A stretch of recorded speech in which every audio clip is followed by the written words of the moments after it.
안녕하세요. 헬스조선 건강똑똑 탈모편 진행을 맡은 헬스조선 전종부 기자입니다. 오늘의 주제는 바로 탈모입니다.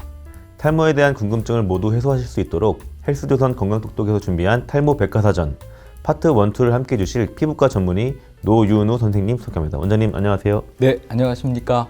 피부과 전문의 노윤우입니다. 원장님, 탈모 환자가 계속해서 늘고 있고 치료를 받는 환자 연령대는 점점 어려지고 있습니다.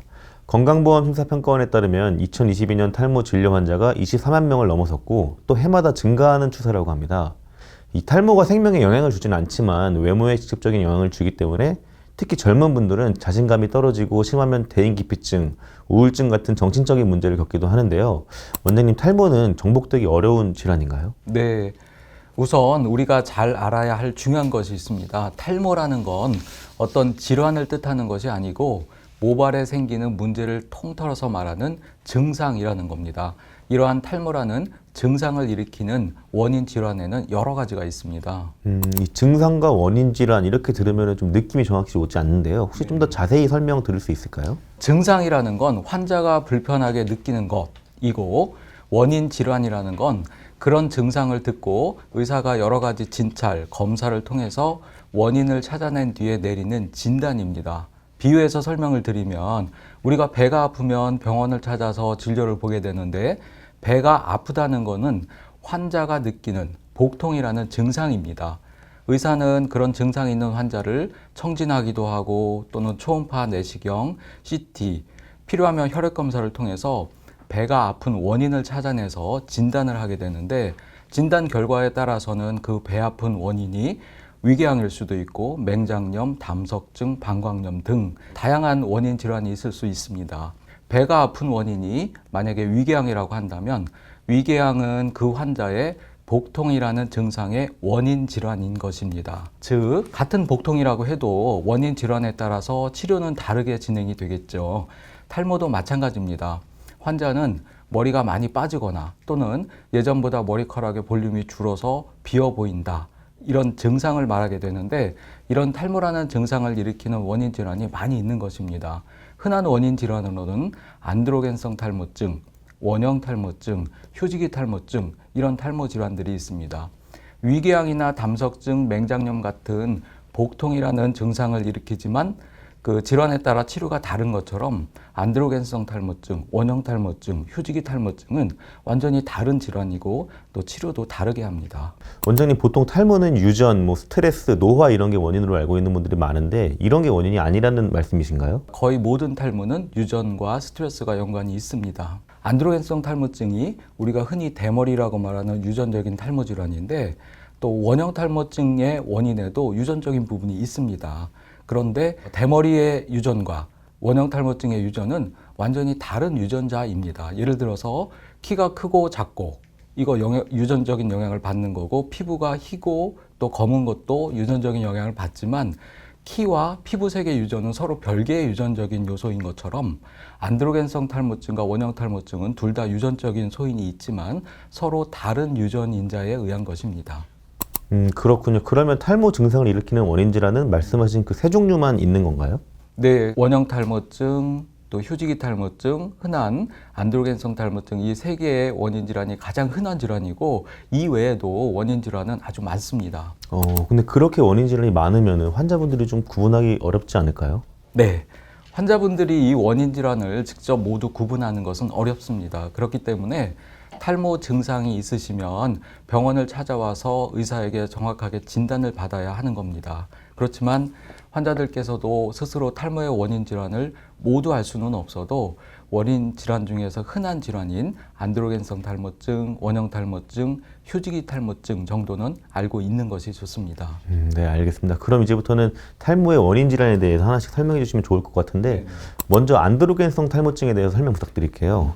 안드로겐성 탈모증은 우리가 흔히 대머리라고 알고 있는 유전적인 탈모 질환입니다. 그런데 대머리는 남성에게만 있는 것으로 알고 있는데, 여성들은 어떨까요? 여성들도 대머리가 유전이 되고 대머리가 될 수 있을까요? 글쎄요, 저는 대머리는 여성분들 중에는 본 적이 없는 것 같은데 있나요? 안드로겐성 탈모증은 여성들에게도 남성과 똑같이 유전이 됩니다.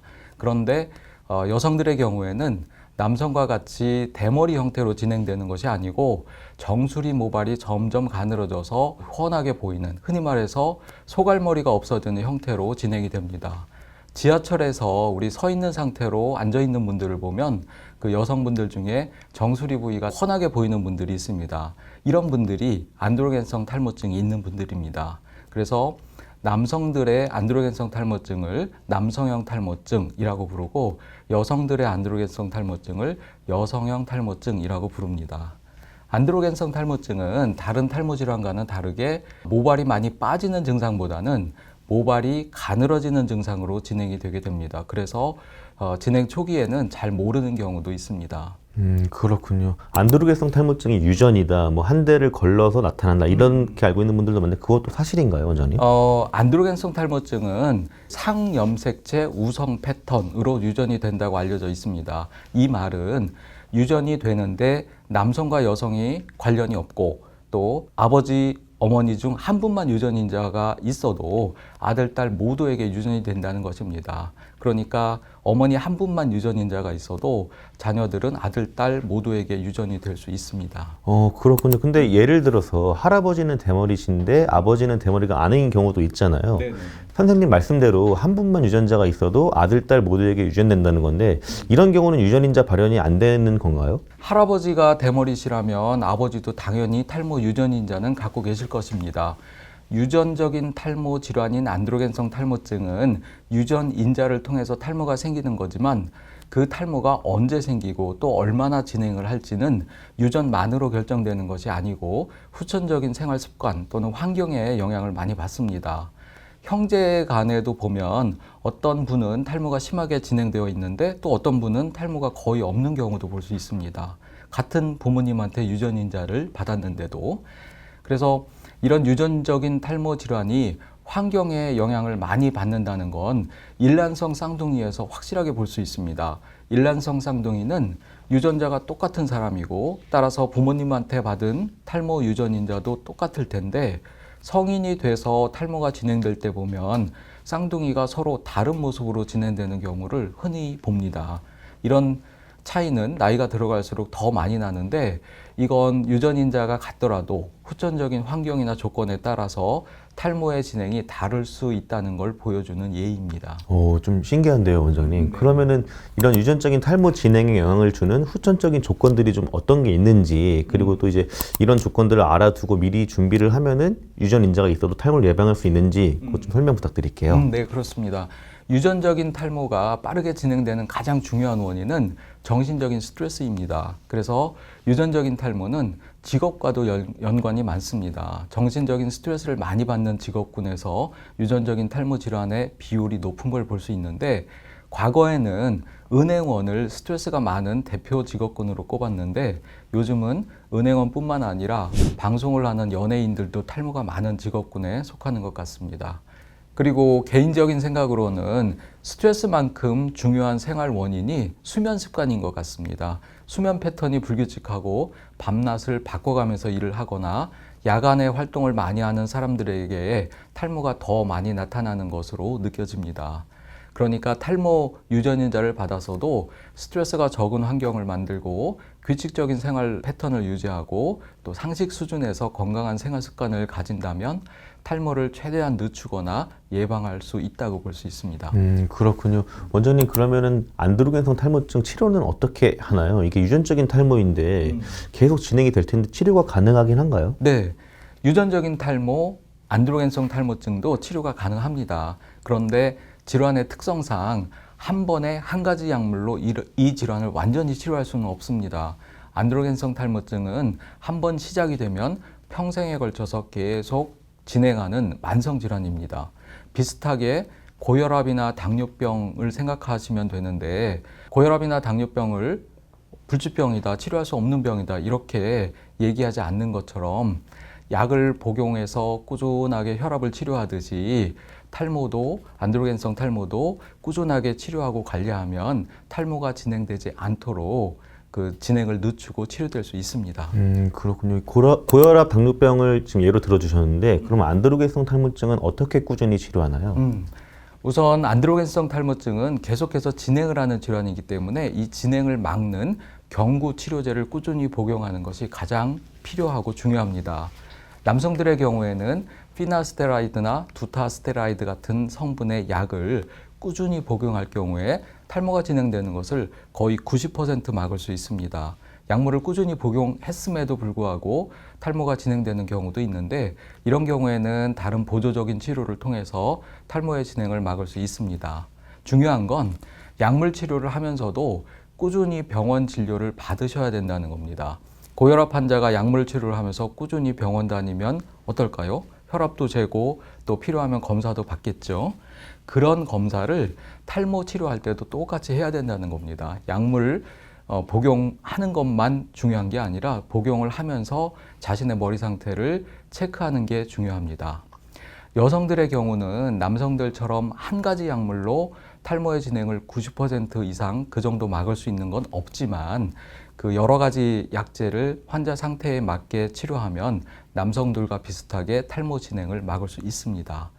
또 탈모가 많이 진행돼서 약물만으로는 회복이 어려운 경우에는 모발 이식이라는 수술적인 방법으로 어느 정도까지는 또 회복될 수 있습니다. 아, 그렇군요. 제 주변에 탈모 치료하는 분들 보면은 유전적인 탈모는 계속 진행되는 질환이니까 결국엔 모발 이식을 받아야 한다. 이렇게 생각하는 분들이 좀 있는 것 같은데 정말 탈모 치료의 끝은 모발 이식인가요, 원장님? 결국 모발 이식이다. 이렇게 생각하는 분들이 많습니다. 그런데 모발 이식 수술은 탈모가 진행되는 것을 치료하는 것은 아니고 현재 모발이 없어진 부위 두피에 모발을 채워주는 치료입니다. 그러니까 모발 이식 수술로 모발이 부족한 부분을 채울 수 있고 또 이식한 모발은 한번 나면 영구적으로 유지가 되지만 수술하지 않는 나머지 모발은 계속해서 탈모가 진행이 됩니다. 그렇기 때문에 모발 이식 수술을 해도 탈모의 진행을 막는 약물 치료는 계속 해야 합니다. 수술 받는 분들한테 이런 설명을 드리면 수술까지 했는데 약을 계속 복용하라고? 나는 약 먹기 싫어서 수술하는 건데 이렇게 말씀하시는 분들이 계십니다. 그런데 이렇게 생각하시면 안 됩니다. 수술을 해도 탈모의 진행을 막는 치료는 계속해야 한번 모발 이식 수술로 계속해서 좋은 결과를 유지할 수 있습니다. 그렇군요. 모발 이식을 받아도 좋은 결과를 유지하려면 꾸준히 병원에 방문해서 두피 모발 상태를 점검해야 한다. 이런 말씀이신 거네요. 맞습니다. 그렇다면 혹시 모발 이식 후에 도움이 되는 관리 방법 같은 게 있을까요, 원장님? 모발 이식을 한 원인에 따라서 조금 다를 수 있는데 요즘은 여성들이 미용 목적으로 헤어라인 교정을 하는 수술을 많이 받기도 하는데 이런 경우에는 모발 이식 후에 관리할 게 없습니다. 한번 이식된 머리는 영구적으로 잘 자라니까. 또 흉터에도 이식을 하는 경우가 있는데 이런 경우에도 사후 관리는 필요 없는데 우리가 지금 안드로겐성 탈모증 얘기를 하고 있으니까 안드로겐성 탈모증이 있어서 모발 이식을 한 경우에는 수술 후에도 탈모가 계속 진행될 수 있기 때문에 탈모가 진행되지 않도록 하는 치료를 해야 된다는 걸 꼭 생각하셔야 됩니다. 스트레스 관리도 하고 수면 패턴 유지 같은 진행을 막는 노력도 하셔야 되고 약물 치료도 꾸준히 하셔야 합니다. 또 SNS 광고에 현혹돼서 검증되지 않는 보조 제품을 사용하는 것에 주의하셨으면 좋겠습니다. 반드시 의료진의 진단 후에 적절한 치료제나 보조제를 처방받으실 것을 권장해 드리는데 병의원용 헤어케어 제품 중에는 탈모를 촉진하는 성분인 DHT 합성을 감소시키고 모발에 케라틴 75라는 물질을 합성을 촉진해서 모발 고정력을 증가시키는 보조 제품들이 있습니다. 이런 제품들은 쉐딩 현상이 없고 기존에 처방된 치료제와 병용해서 사용할 수 있습니다. 이렇게 검증된 헤어 케어 제품을 통해서 모발이나 두피 케어를 하면 탈모 진행을 막는 데 뿐만 아니라 모발 이식 전후에 그 케어에도 도움이 될 수 있습니다. 그렇군요. 결국 안드로겐성 탈모증도 모발 이식도 꾸준한 관리와 치료가 관건인 것 같네요. 그럼 다음 편에서는 원형 탈모증과 휴지기 탈모증에 대해 알아보도록 하겠습니다. 원장님 좋은 말씀 감사합니다. 감사합니다.